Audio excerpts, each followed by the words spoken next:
Born in prison. How? Wait, I have struggled with drugs. What kind of drug? Cocaine. Wait a minute. Yeah. How did you get in touch with cocaine? He was only 21 and I was 17. But I had more street smarts than he did. But he introduced me into cocaine. You know, snort cocaine and things of that nature. Crack was like that back in the 80s. Like, they literally, it was like it was nothing. Like, it was young people. Like, hey, you want to go smoke some crack? From the police, what they said. He said that they pulled me over. He said that I looted the police, which he never called for backup. He pulled my wig off. And it was a good, like one of them wigs that you have to put. She went to prison in West Virginia. And she met my dad there. Back in the 80s, men and women could be in prison together. Once I was born, I was shipped down here to Tulsa. I was learning, you know, how the brain work and what the drugs do to your brain and things of that nature, stuff that I never even knew.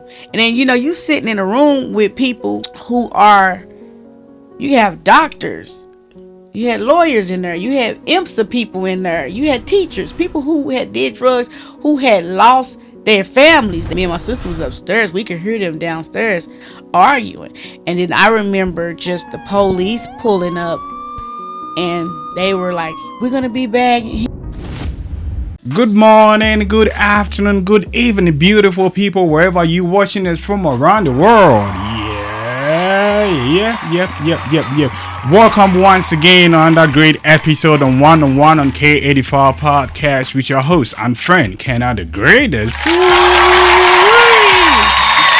Alright. We have truly an amazing guest in the studio with us today.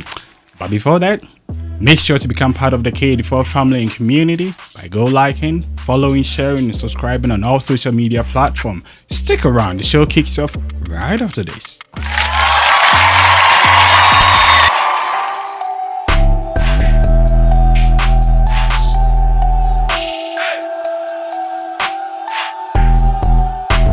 It's KKATL, turn up, it's official.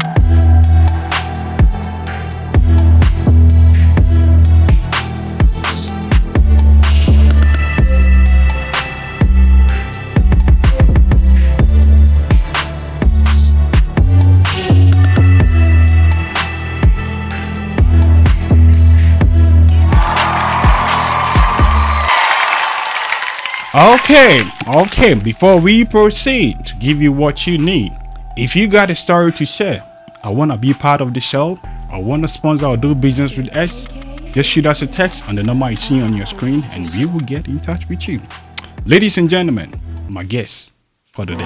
Niki Webb, born in West Virginia, a native of Louisiana, raised by her auntie in Tulsa, Oklahoma, a mother and a creative professional in interior decor and design. Niki's journey has been shaped by resilience and perseverance. She experienced the foster care system and endured difficult and traumatic moments in her early life. Despite the hardship, Niki has committed herself to healing, personal growth, and self-development. Today, she's focused on rebuilding her life, breaking the cycle, using her story to motivate others. Ladies and gentlemen, welcome Niki Webb on One-on-One on K84 Podcast. Hello, Miss Niki.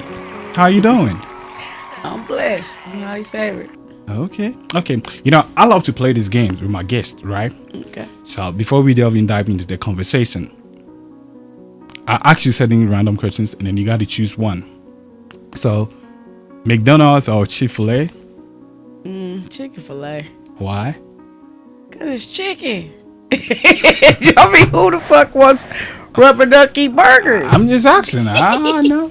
Nah, Chick-fil-A most definitely. The sauce is bomb. All of it's lit. Okay. So, yeah. So, Thanksgiving or Christmas? Christmas for sure. Why Christmas? Because you're receiving gifts. I mean, you're getting things. And you can give things as well. I like to give things. Okay. So, yeah. Okay. So, iPhone or Samsung? That's funny because I used to be big on Samsung. Now I got an iPhone, so I'll say iPhone most definitely. It's better security Okay. on the phone. So, Coca-Cola or Pepsi-Cola? I like Pepsi. Okay. Pepsi Cola. Why Pepsi? Not Coca-Cola. I mean, they kind of like cousins, but Pepsi to me is just has more of the taste of it. Really? Yeah, because Coca-Cola is more, I don't know, it's kind of got like a down, settled thing to it to me. Okay. I'll say Pepsi is sweeter, Oh. maybe. So, analog or digital? Would you go with old school or new school? That's a good one. It would depend on what it is. You choose one. You gotta choose one. Old school or the new age? Old school. Why old school? Because things made more sense back then with old school.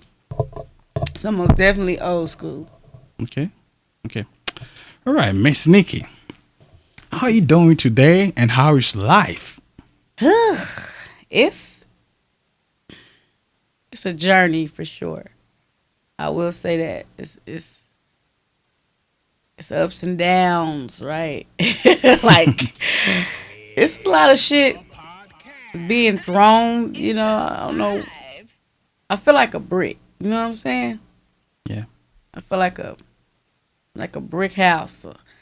You know, you can throw anything at me and I'm still be right there. But it's kind of like how life go. You know what I mean? You don't get to tell it what to throw at you. You just have to take it as it comes. You know what I Okay. mean? So that's literally how my life has been.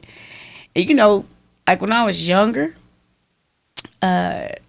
you might plan for like the future and things of that nature. But now, oh my God, like I have literally have to live like for the day.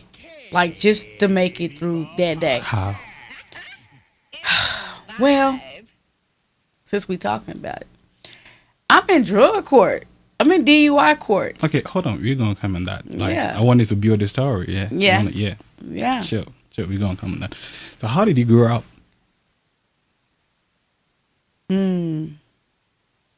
It was hard. Break it down. Hard. I was born in prison. How? How? Wait, hold on a minute. Nah, this is unbelievable. How? How did that happen? Born in prison. I was born in 86, March 86. My mother, she had got in some trouble, What trouble? fraud. Back then, you know, you could go steal people's checks out of their mailboxes and cash their checks. You know, it was easier back in the 80s. And she got away with it for a while till she didn't, you know, until she got caught. She went to prison in West Virginia. And she met my dad there. She met my dad. Wait, but I know prison like female prison and male prison. So how do they met? Why? Was this some kind of like magic or something? Back in the 80s, men and women could be in prison together. They could be in prison together. I remember her telling me stories of, you know, how they had googly eyes for each other, and you know, she ended up sneaking off to the laundry room with him, and shit, here I come. Wait, so they did the do? Yeah, they fucked And, in the laundry room. They did the do. They had sex, yeah. Did they Oh. big one? For real? So Yeah. how long did your relationship continue in the prison? I don't think it was shortly after I was born, you know.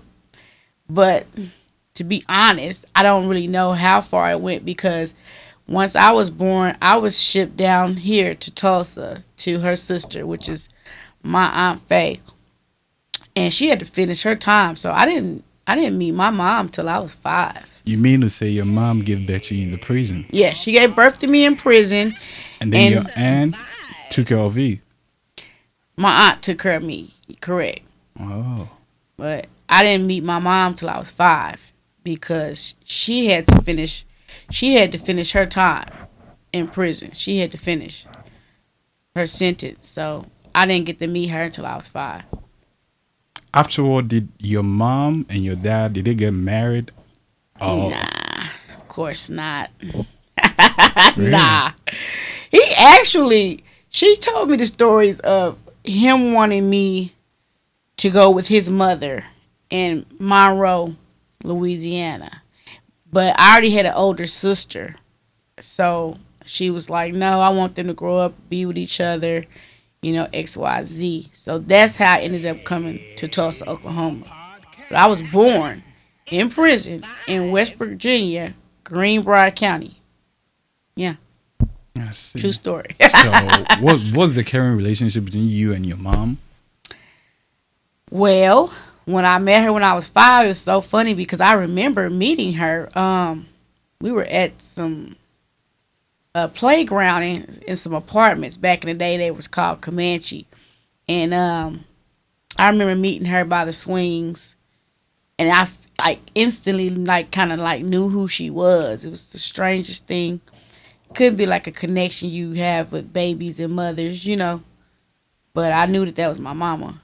And the relationship, I would say it was strained because we were always moved around, and then you gotta look like back in those times, it was the crack epidemic, so everybody was smoking crack. So if you look at it now, like how us young people might sociably pop e-pills or go and sociably, snort cocaine and things of that nature. Crack was like that back in the 80s. Like, Really? they literally, it was like it was nothing. Like, it was young people. Like, hey, you want to go smoke some crack? It wasn't like how we look down upon it now. You know what I mean? Yeah. And that thing right there was just nasty because it really did destroy a lot of black families. Like, coming up, I know it destroyed my family. You know what I'm saying? A lot of my people die young. You know what I'm saying? Yeah. If it wasn't from drugs, it was from complications of drugs. You know what I mean? So, yeah, separating us. I remember, this is the worst story ever, but me and my sister, I had to been like maybe 7. She probably was like 9. And I remember back in the days, it used to snow. Like, the snow we get now ain't shit on what we used to get back in the day. Back in the day, the snow had to come up past the Really? waist. We were kids. Here in Tulsa? Yeah, in Tulsa. We used to stay across the street from a store called Latimer's over on Apache.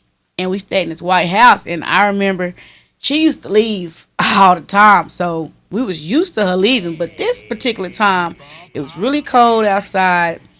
It was snow everywhere. And it was probably she had been gone for about a good week or so. And I remember my sister trying to force me to eat,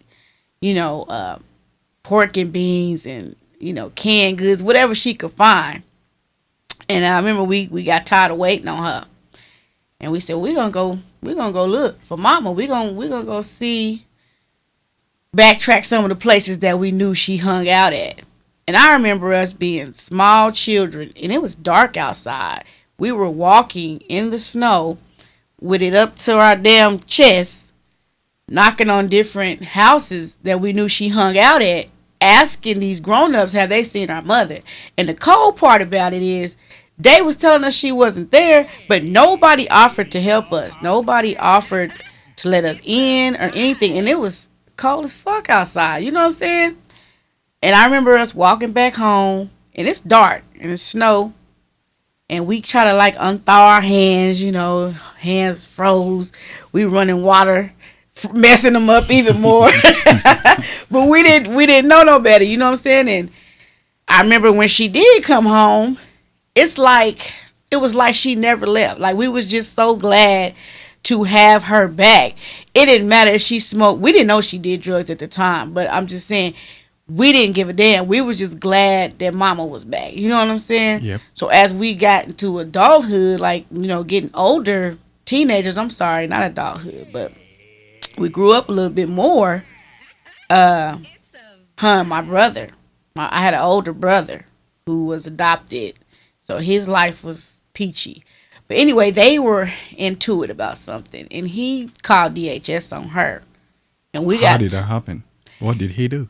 I think that, well, from the stories, because I was young, I didn't really know the full dynamic, but they were saying that he was selling her drugs, and I guess she owed him money or whatnot, and she didn't pay him, and he got upset. So he was like, you don't need these kids and XYZ. I'm gonna call them people on you. And I remember when they got into it, and the police came. Cause I was, we was at an aunt's house, it was at an auntie's house, and me and my sister was upstairs. We could hear them downstairs arguing, and then I remember just the police pulling up, and they were like, "We're gonna be back." He was telling me and my sister, in 2 weeks, I'm gonna come back and get y'all. We just like, what the fuck is going on, So we had to get in the police car, and we went to, it was called the Lord Dester shelter back then, and we had to go to the shelter. And I remember from there, it was just like our whole world was just like upside down, because here you go from one place, whether it's the ghetto or upscale or whatever, you go from, that's your home, you know what I'm saying? You go from that to being around a whole bunch of orphan other kids, you seeing white people you don't know, you know what I'm saying, every day. And it was just crazy. And I remember he never came. Like, we waited those 2 weeks and he never came. Oh. Yeah. And it's like my mom, she probably was still dealing with her addiction. So it took her forever to get us back. You know what I mean? So we was just a lot of, being placed in different places. So at this time, I was 11. My sister was 13. So, most foster parents, they don't want teenagers. They don't want the teenagers. They prefer to have the small children, maybe 3 and up, maybe the 6 or 7 or so. But, preteens, teenagers, they don't want that. But, I was placed in different places. And I did get one good foster mother. I am still currently, to this day, actually, I still consider her my mother. Me and my kids, like, we go over there every holiday, all of that. I'm blessed to have her in my life. Like, seriously. Okay. Tell me this, right? Growing up without your dad, what was going on through your mind? I'm going to just be honest. Back in those days, I'm going to say shit, even now, it's like a normal fucking thing in a black home, like, not to have your dad. And it's sad to say that, but it's so true. Like, it's like it's normal. You know what I'm saying? So, of course, it kind of probably ran across the brain a few times, but it was nothing that I ever really just dotted on like that. Probably until I got, 16. And I was like, damn, she can't get her shit together. I mean, damn, where's my dad, His name was Larry Howard, but I never just knew him like that. I seen a picture of him when I was young, but I don't know him at all. And the fact that he never looked for me afterwards, that says a lot too. Is he still alive? That's what I was getting at. I don't even know. You know what I mean? Yeah. Yeah. And, in Louisiana, they had all kind of So how often do you visit Louisiana? I actually used to stay down there because of my kid's father. It had nothing to do with my dad. I was from Monroe, Louisiana. My mom's from Arkansas. She was from a little town called damn it, what is the name of it? I can't think of it at this moment, but yeah, she's from Arkansas. So yeah, but they made me, so. Okay, so tell me, right. What are you struggling with? I have struggled with drugs. What kind of drugs? Cocaine. Yeah. How did you get in touch with cocaine? Teenager. I was a runaway. I ran a lot. because I didn't want to be in the system. So I ran to the streets. And I did used to, strip and, sell my body and all that old crap. I was messing with this guy. At what age were you doing that? Probably like 17, 16, 17. And then who influenced you into that? It was this guy I had met, actually. He was from Moss Point, Mississippi. He wasn't even from here. He was supposed to have been going to school, actually. He ran from school to go out of town and do what we were doing. And I was looking for a way out, to be honest. I didn't give a damn how I got it, long as I got it. And I think he was just trying to keep an image, because he was only 21 and I was 17. But I had more street smarts than he did.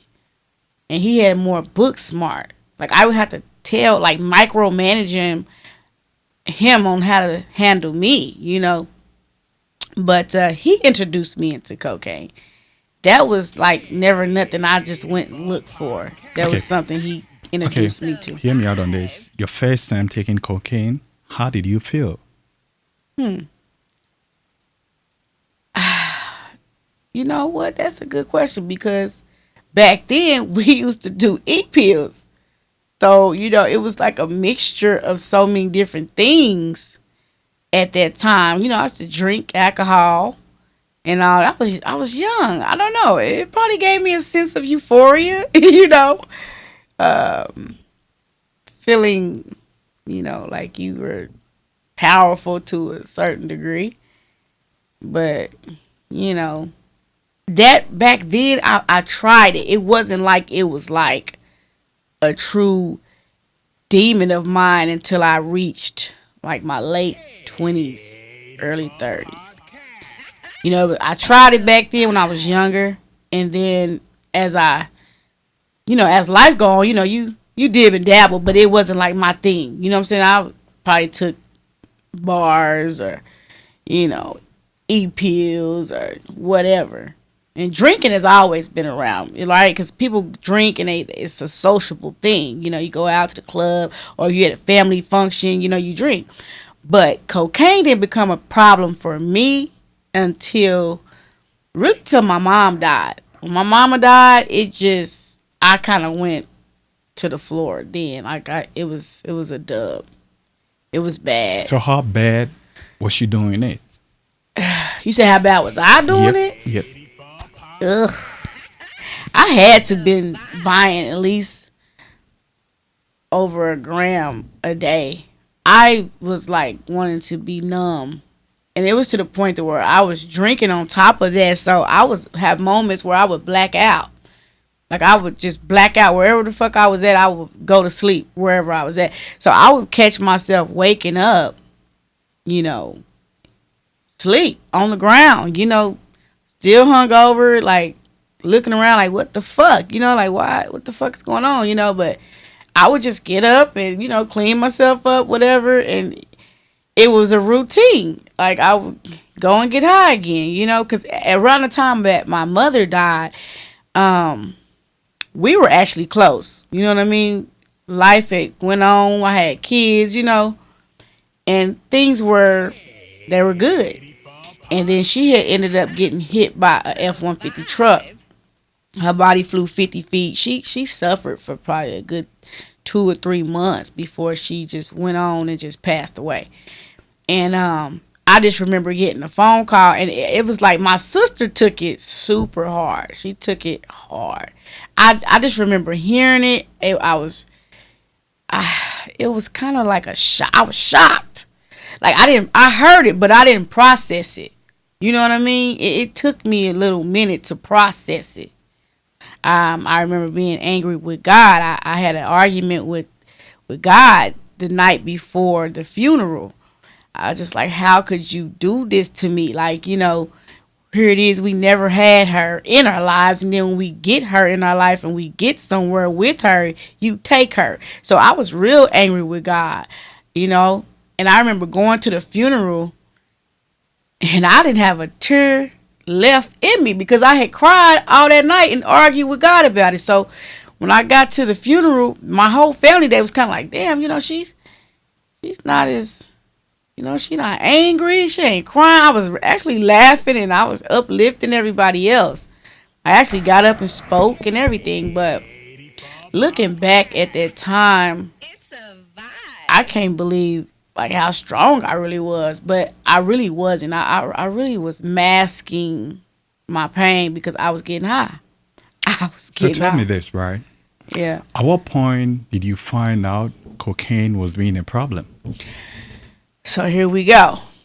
So I'm getting high. It's becoming a thing of me. So when I used to get high, okay, so it's like this thing, right? So when you get high, people that snort coke, they know what I'm talking about. So when you snort cocaine, and if you smoke cigarettes, and if you drink, it's like a domino effect. You cannot have one without the other. Wait, you was doing all three? Yes. So when I go get me a sack, if I go get me a bag, and I'm getting high, shit, I'm gonna have me a drink, and I'm gonna have me some cigarettes. Because when I drink, it's gonna make me want to smoke cigarettes.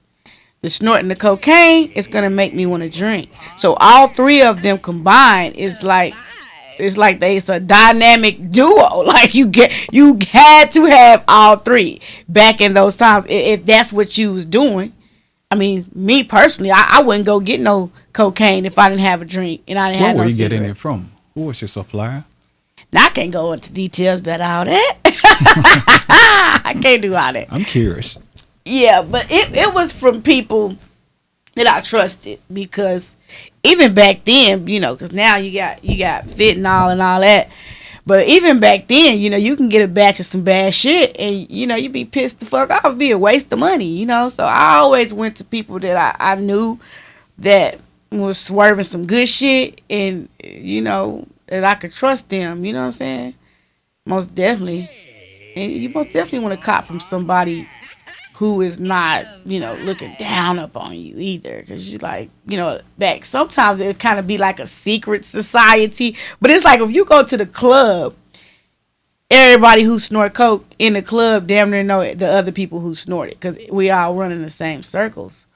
But, yeah, I knew it was a problem for me because, like I said, I started drinking heavily. So after my mama died, with the drinking and the, snorting coke, it got to the point to where I was blacking out and I would be driving while I was, under the influence, and I caught a few DUIs. And then, life I caught the second one. The second one is what kind of slowed me down. The first one, it was a slap on the wrist. The second one, it was like, okay, bitch, you're in trouble. Because they made me go and do 12 weeks outpatient.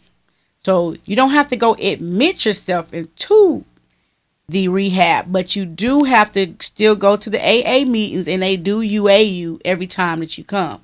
So I started going to the AA meetings. And I was young. So back then, it was like, man, fuck these motherfuckers. I'm finna go in here. And I'm still pop my shit, but I'm gonna go in here and do it because I have to, because the court made me do it.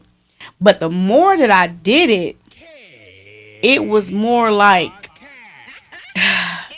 I started to like release a lot of the stuff that I had built up because I was hurting. I just needed to talk to somebody, really, because that's really in AA. That's all you do. You in there talking. You know what I'm saying? I was learning, how the brain work and what the drugs do to your brain and things of that nature, stuff that I never even knew. And then, you sitting in a room with people who you have doctors, you had lawyers in there, you had IMSA people in there, you had teachers, people who had did drugs, who had lost their families, their children, their jobs. You know what I'm saying? Their health, you know what I mean? Their homes. They're like, this is normal, ordinary people who was just like me, who was hurting in some type of way, and they abused themselves the same way I did. So here it was like, damn, it ain't just me. Shit, everybody going through this shit. You know what I'm saying? People that I wouldn't have thought was going through that was there. So for me to be able to release that pain about my mother's death, I was able to pick up the pieces, At what point in your life did you decide that, hey, I want to stop, taking cocaine? Okay, so after the 12 weeks of rehab, it was like a switch because I had been using for so long, and on an everyday basis, I was abusing myself to where when I stopped, it felt good to be normal and not to be cloudy like that. You know what I'm saying? And not have to run to the man to go get that. So it was like, shit, okay, I'm cool now. Like, I actually stopped for like 3 years. It was the funniest shit. Like, I wasn't fucked up about it. Now I still drank, but I wasn't snorting no dope. Like, and it was the funniest shit because like when I used to go out after I quit, it would be people coming out the woodwork that would be like, man, I got a bag, man, I got a sack. Like, come on, let's go in the bathroom. And I'm like, who the fuck are you? And bitch, where was you at when I was trying to get high? Like, where was this energy when I was trying to get fucked up? So it was kind of like you being tested. God will test you. Did you fall to a test? Not at that time, I didn't, because I was tired. I had already made up my mind that I was done with it. But I'll say after 3 years of being clean and not fucking with it, I eventually, went back into that. But it was more of I had already mastered it, like mentally. Like, I'm not a person that gets high and tweak and all that. I was more like a fun girl, party, have a good time, kick the shit, we laugh and shit like that. It was never like depressing or I'm going to be arguing about some old shit or we going to be up in here fighting. It was like, let's go fucking let's go paint the town red. You know what I'm saying? Let's go kick it. So that's what that was for me. But when I went back to it, it was just like, shit, I already know what this is, but it was like, it was a part of me too. Because it was like, you've been doing this shit since you was 17. That was my choice of drug, So I don't smoke weed. Drinking was always there, and then the cocaine was just like, that was my thing, you know what I'm saying? So it just was like second nature, you know what I'm saying? But when I did go back to it, it wasn't like I couldn't control it. There is a such thing as a functional addict. I still had a nice place, took care of my kids. Kept a job, a car. People didn't know that I did it unless they was there with me and seen me doing it or knew me back then from doing it. You know what I'm saying? So it wasn't like, oh, that bitch right there, she gone on that shit or she fucked up on it. Like, nah, it was real respected, Okay, tell me this, right? Did your kids ever find out that you were having addiction with cocaine? Oh, no. My children was very young anyway when I was messing with it back then. And even now, I have teenage kids that first of all, there is a way to do everything. If you gonna be getting high and shit, you can't be doing this shit in front of your kids. I never did that shit in front of my kids. I never left plates around or nothing like that for them to get into. Even when I had company and we would party and, do our thing like that, it's a way to do shit. Like, you know what I'm saying?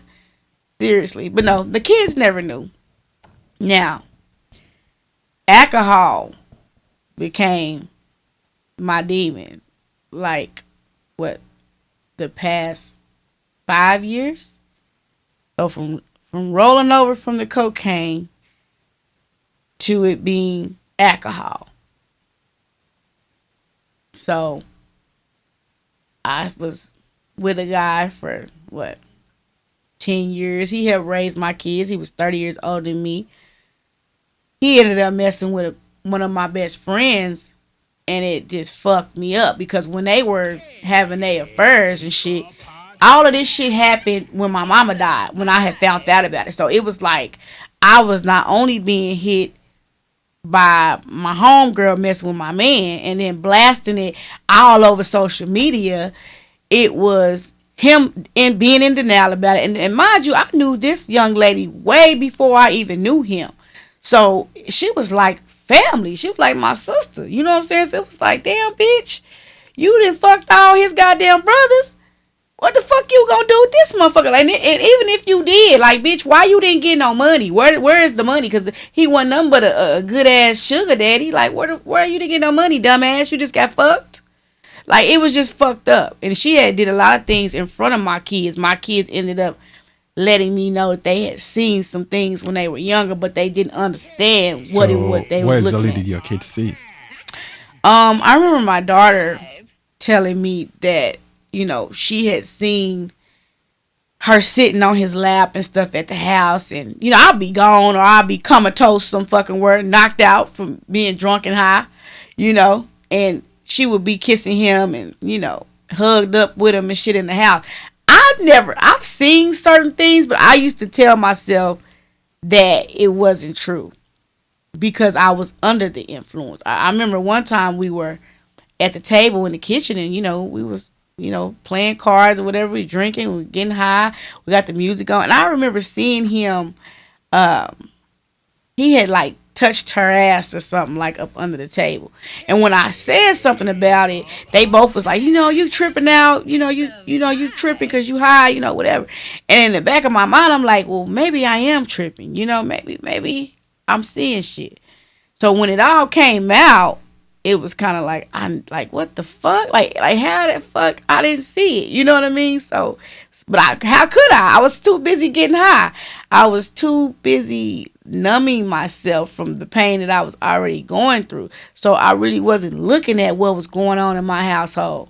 So I was like trusting her around all of them. Like if I left or whatever, you know what I mean? So that's how that went down. But anyway, moving forward, I ended up stopped being cool with her and I stayed with this man because we had too much stuff invested into each other. We had, you know, we had been together for so long. So me and her stopped being friends. I ended up staying with the problem. And I remember it was like being married without the ring, because here it is, you with this motherfucker 10 years. You not married to this motherfucker. He didn't cheat on you with your friends. So we wasn't having sex. We wasn't going on dates. The fire was gone. And now I got to look at you every motherfucking day. And so I'm getting high and I'm getting drunk. And every time I get high and drunk, I'm thinking about this bullshit that y'all did. So we arguing about it. It was always an argument at the house to where I said, fuck it. 2020, he got to get the fuck out. Like, he got to go. Like, I just can't do it no more. Like, and it was like a constant thing that would be in my mind, like, every day. Like, you got to leave this man alone. He got to get the fuck out. He got to go. So, boom. 2020 came, the world stopped, you know, all this crazy shit. I said, okay, I found you somewhere. It's close by still, you know, because I knew he probably was still going to need a ride and shit like that. He still was family. I just couldn't be with him anymore. And the kids, he raised my kids. So, you know, the kids loved him and stuff like that. So I helped him get a place. I gave him all my old furniture and I bought everything new, you know. All right. Tell me this, Rory. Do you think the absence of your father in your life, you know what I mean, shaped how you end up being like? No, I mean, you know what? I'm not going to say my father per se. I'm going to just say like generational curses, period. But hold on. Don't you think if you came from like a two-household family where like the mom is there playing her duties and her role and the father is also there playing his duty and role, you could have end up being something different from how you ended up being like? It probably could have turned out a little better per se, but you have a lot of people who are born with the same, be in the household raised by the, you know, both parents, and they do more drugs than anybody, you know what I mean, and they run to the streets, you know what I'm saying? So you can't always say that. But there will be a high probability of you turning out to be something way better or making better choices than you end up being. Because mind you, you could have two kids, right? Put them in two different places, right? They could be twins. Put them in two different places. Put one in a bad, you know what I mean, place or an environment. Because as kids, whatever we see growing up, that's what Right. we emulate. You know what I Oh mean? yeah, but I will say this: coming from a crack house, my mother being on crack, shit, you when you get older, I despise that shit. That would not be my choice of drug. Like that wouldn't be my thing. You know what I mean? And I don't always believe that it's what you doing. I believe it's how you doing it. Because you have people out here every day who smoke crack, do some harsh drugs to themselves, heroin, whatever, and they still get the fuck up and go to work. They take care of their motherfucking bills and their household, and they take care of themselves. And I believe after so long of the abuse, then it'll take a toll. But you do have people who do all kind of shit up under the sun, and they are living fantastic. They good. And you gotta understand, if you abuse yourself with something for so long, the body believes that it needs it. So even if you tried to wing yourself, you couldn't just do it just quickly. You would have to like slowly do that. And then on top of that, you can like kill yourself trying to do that. Because the relapse is a part of correcting the motherfucking problem. You know what I mean? Sometimes it's like you have to go back and touch that hot stove to remind yourself why the fuck you left it alone in the first place. If that makes any sense at all. But yeah, like I said, alcohol, it became the new norm after that. Because here it is, I was in my mid 30s.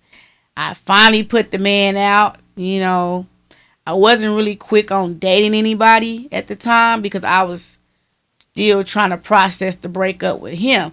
And believe it or not, like I said, it felt like being married without the ring because it felt like a divorce. The kids felt it. I felt it. The family felt it because he was a part of the family, So it really hurt me.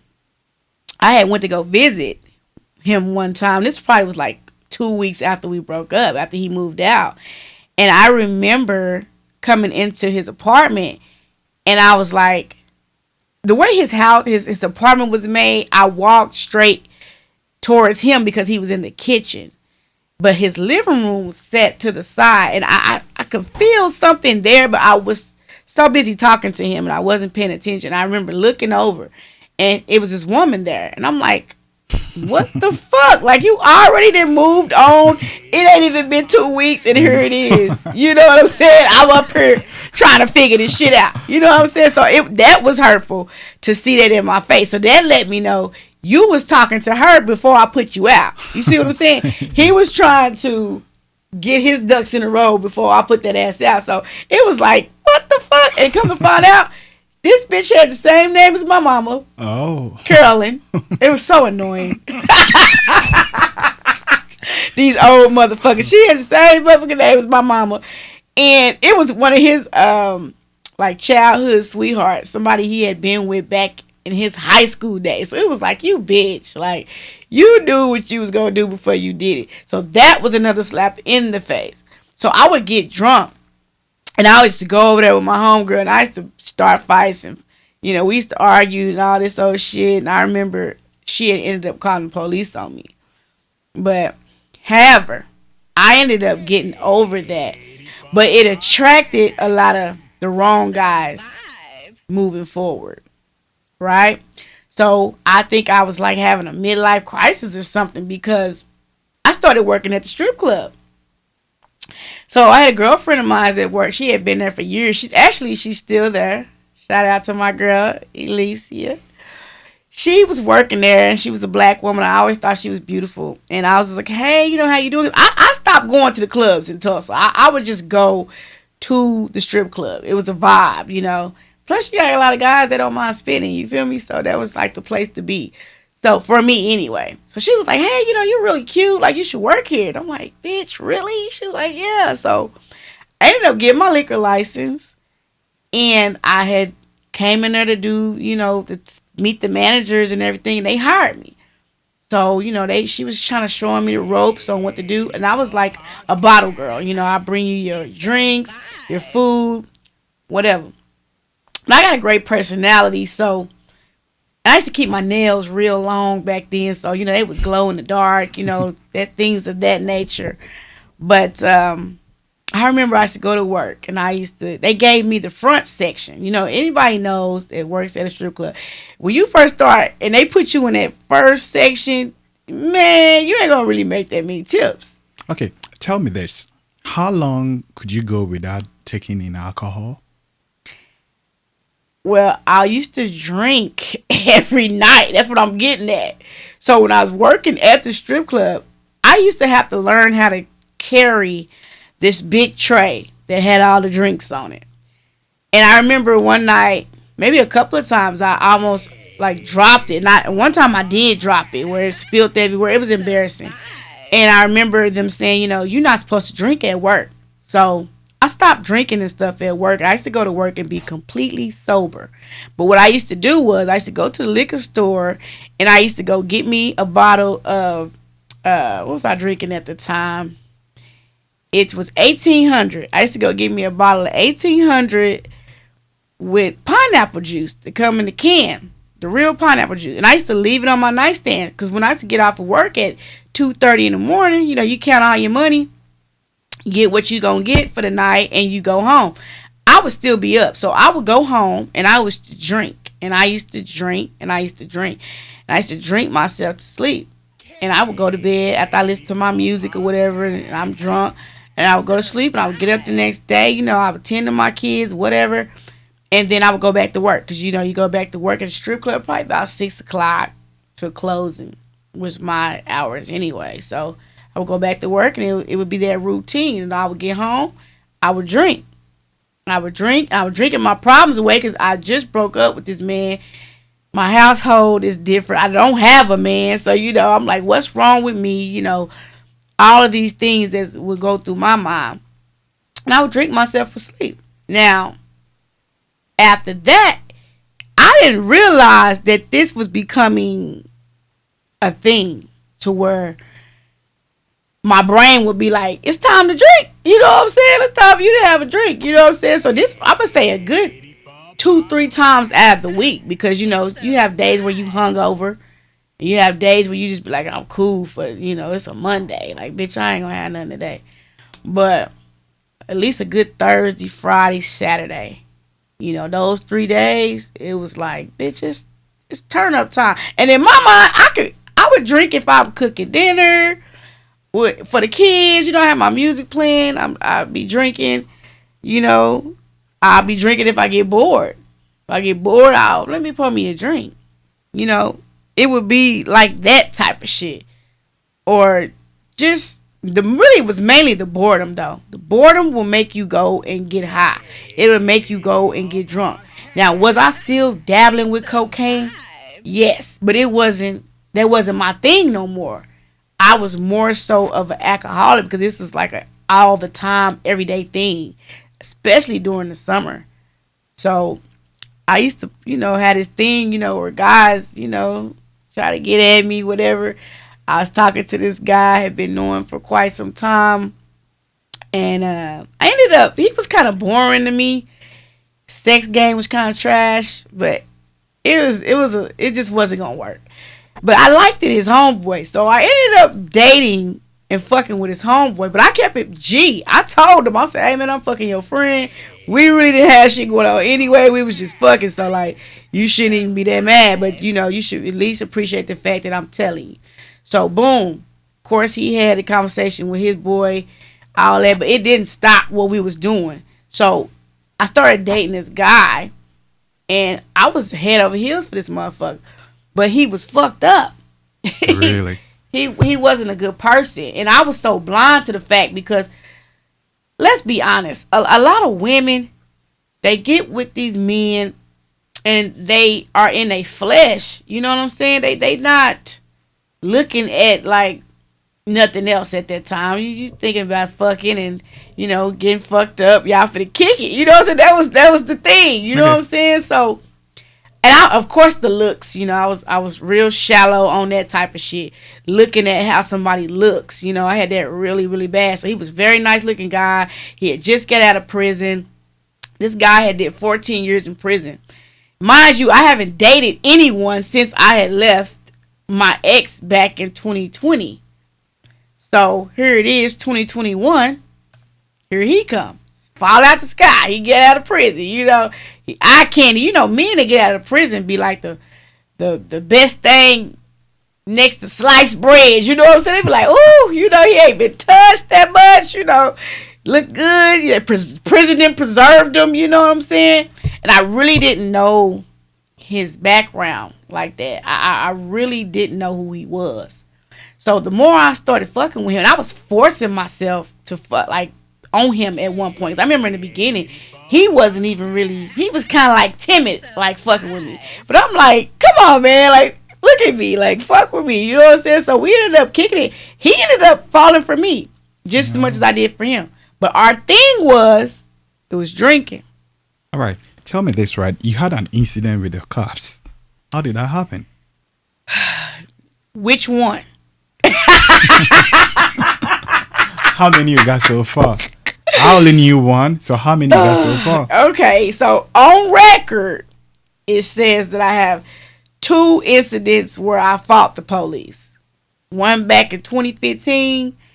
I mean the carrying one. One you just had, I think, a year ago. Oh, yes. Okay. Alcohol really possesses demons. I don't give a fuck what nobody say.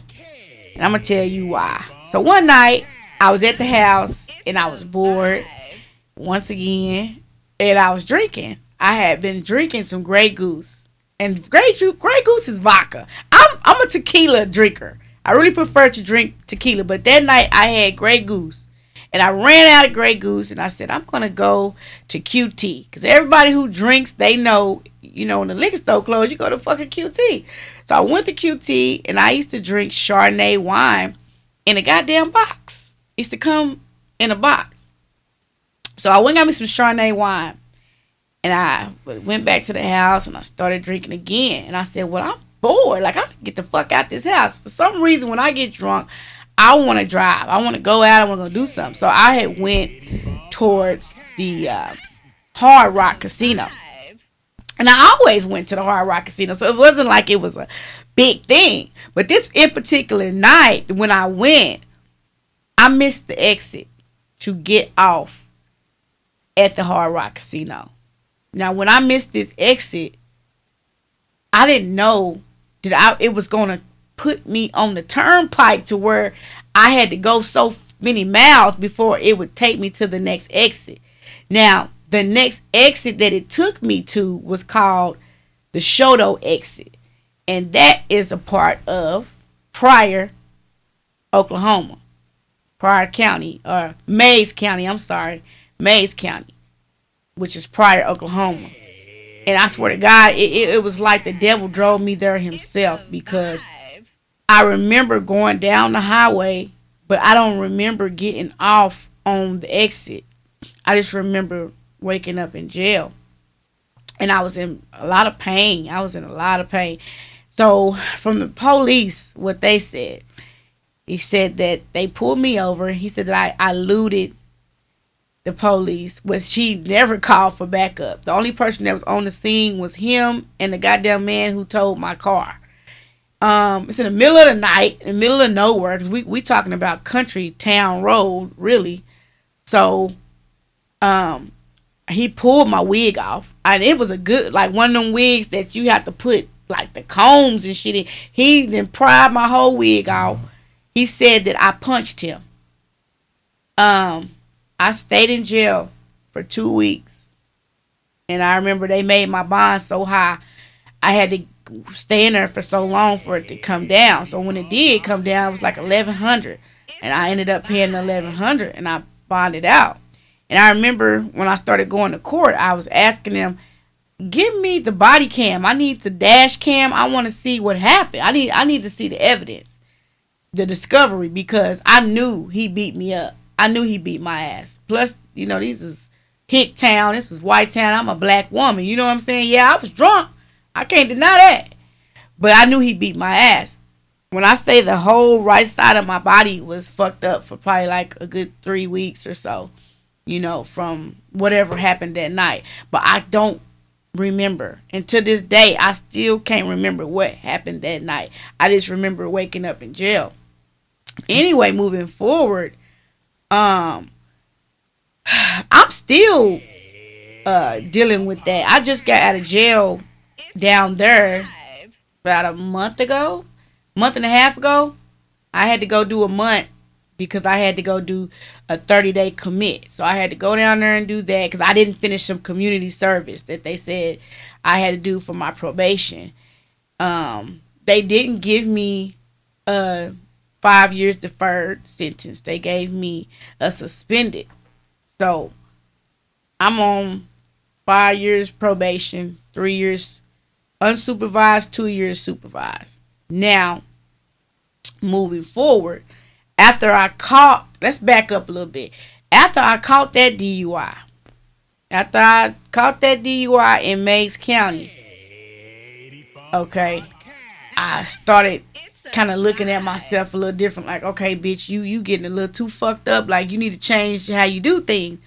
But I didn't do that. The thing would be, I would get drunk and then I would try to go to a nigga's house to go get fucked or go hang out or something. I would get bored.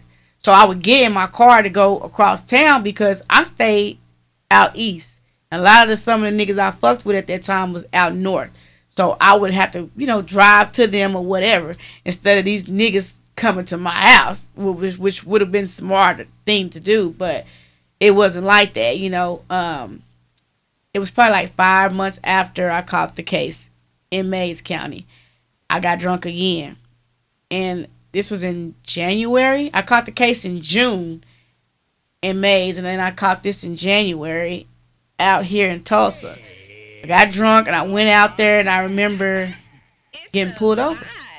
And I got pulled over on 11th Street. And when I say all 4 of my tires was flat, I cussed out the police. I cussed her out from the time she pulled me over all the way to David L. Mall. All right. So tell me this, right? What are you trying to do to heal or get out of this whole situation you find yourself? Okay, so to wrap this thing up, basically, I had to go through all of that. Once I caught the case in Tulsa, it pushed me in DUI court. So DUI court, you get UA 3 times a week. You going to AA classes. You can't do no drugs. You can't drink. You can't do shit. You have to literally look at yourself in the mirror every day and deal with your problems without running to a problem. You know what I'm saying? I can't self-medicate my shit away. You know what I'm saying? I can't go drink my problems away. I can't go snort my problems away. I don't want to fuck my problems away because that ain't go do shit. You know what I'm saying? So, it forces you to look at yourself and really take all of your problems in head on. When I first started 2 years ago, I used to hate the program. I was like, this is some bullshit. They full of shit. This is all about the money, blah, blah, blah. Now, I'm about to be 40 in a few months, and I'm growing as I'm moving along in the program. Like right now in my life, I'm on pins and needles because, like I said, I'm living for every day. Because Meigs County just told me a month ago, if I get a dirty UA or a miss UA, I go to prison for 5 years. And then over here in Tulsa County, if they catch me driving without a license, I go to prison. So on both sides, if I'm on a tightrope, I'm walking on eggshells. If I fuck up any little type of way, I'm gone. And when I leave and go to jail for that month or whatever the case, you know what I'm saying? I'm leaving my kids and they having to deal with my sins and my bullshit. My bullshit spills over to my family. And it's made me realize what type of person I am. You know what I mean? Since I've been in jail, it's like, damn, they are taking the back end of your bullshit. Like, bitch, get it together. It ain't no motherfucking alcohol or, some powder put up your motherfucking nose that's that important than your family. You know what I'm saying? Like, you gotta have something you have to stand on, some type of morals and self-respect. I'm learning how to love myself. I do love myself. I didn't realize that I didn't love myself until now. You know what I'm saying? Because I know what it looks like. I changed the way that I think. I don't look at everything negatively and like everybody's out to get me.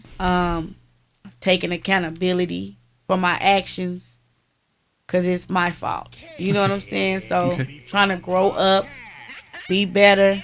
Not be so judgmental about people because you truly don't know what people are going through, whether it looks good or it doesn't. You know what I'm saying? So, all right. Yeah. Right. So we're wrapping up this conversation, right? That's your camera over there. Yeah. Tell folks or young people watching this, the experience you went through, at least we are an exemplary, or we are like a pathway for the young generation coming up to look and then be like, okay, hey, he or she made this error. I shouldn't do that, or I shouldn't go through the same. So your camera over there, what do you got to tell, young folks or whoever watching this? To the young people that are watching and listening and paying attention, I would say, don't drink and drive. Do not drink and drive. If you're going to party with people that you trust. Do not take a drink from somebody you don't know. Make sure if you're going to go party, take your own liquor. Take your own weed. Because people are going to do what they're going to do. But you got people who will slip stuff in your drink. You got people who will get you drunk and leave you places or take you somewhere you don't want to be. You will wake up and end up in situations you do not want to be in. I would say to the young audience as well, think before you do things. Think before you do it. You're going to be out with your friends. Uber. Y'all need to Uber. Uber to the club. Uber to where you're going. Keep your location on so your family can see your location at all times. It's a lot of weird stuff that's happening nowadays, just as well as it was back in the day. You just don't know what's going to happen. Right. So, always be reachable where somebody can find you. And, don't do drugs. Don't do drugs. Drugs will open up doors for other drugs and other windows for other things to come in. Okay. So, most definitely. All right. Thank you, Niki, for having you to share your story and your experience. And then, hey, it's something we all got to learn from. So we're going to bring you back again. And then, hey, we're definitely going to see progress. And then, new dimensions and then some positivity. So thank you once again. All right, ladies and gentlemen. It was a deep and insightful conversation with my guest. But hey, don't drink and drive. Thank you once again for sharing your precious time with us, staying through this whole episode. And I know you learned something, and I also learned something. Nobody's perfect. We all, beings and creatures driving to perfection. So hey, I've been your host and friend, Kenna the Greatest. Catch you again on another episode.